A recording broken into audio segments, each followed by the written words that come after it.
What's up, everyone? This is Brian Smith. Just wanted to give a little update on Miami Hurricane linebacker recruiting. First off, let's get the bad news out of the way. James Nesta from North Carolina has selected the Oklahoma Sooners. So where does that leave the Canes? Well, first off, they've got Miami Central linebacker Vincent Shavers in the fold. He'll probably end up at will. He might end up playing the overhang position, but he is definitely going to play backer for the Miami Hurricanes. That's a good start. They also have three players that I want to talk about that are visiting this summer, already have, or will by the end of the month. Number one, Dylan Williams. He's out of Long Beach Poly. This is a kid that I think could play middle, or he could also play weak side linebacker. Really good prospect from the West Coast. Not easy to get kids out there, but I think Miami has a pretty good shot. They have Chris Cole coming in this coming weekend. He's from Salem, Virginia. He has ties to the program as a certain linebacker that went by the nickname Rat, with the last name Marley. Yes, that's a Marley that is also related to the famous Bob Marley that is coming to visit. Now, I don't know much about the situation with him anymore because he's taken so many visits to big-time programs, Georgia, Penn State, Ohio State, Notre Dame, you name it, he's gotten an offer. Chris Cole really liked his visit to Georgia this past weekend. That gives me a little bit of pause because Georgia is such a recruiting threat for any kid.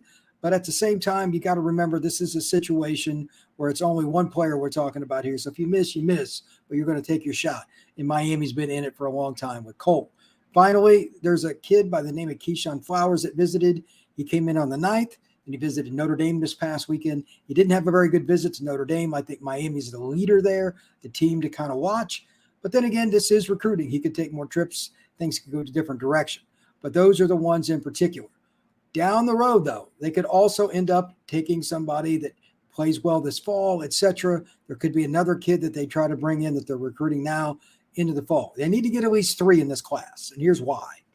Miami's depth chart at linebacker is not where it needs to be.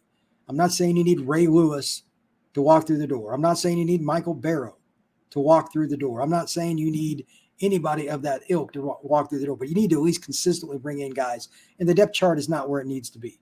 Wesley Basant and some of the other young guys are pretty good players. Francisco Mauigoa transferred in from Washington State. That's good news as well. But again, they need more depth.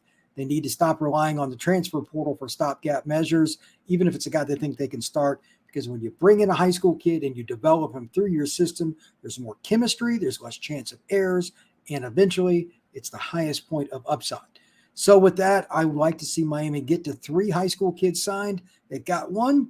Flowers, in my opinion, will probably be 2. If they could get Cole or Williams to make it the 3rd guy, that would be fantastic. Please like this podcast. Please share it. Please hit that notification bell. And above all else, please comment. What do you have to say about Miami Hurricanes recruiting? Something you want to talk about with regards to the roster, whatever it may be. Please check us out right here on this channel. And I'm also going to be on every day at All Hurricanes on Fan Nation. That is All Hurricanes on Fan Nation. Everybody have a great night.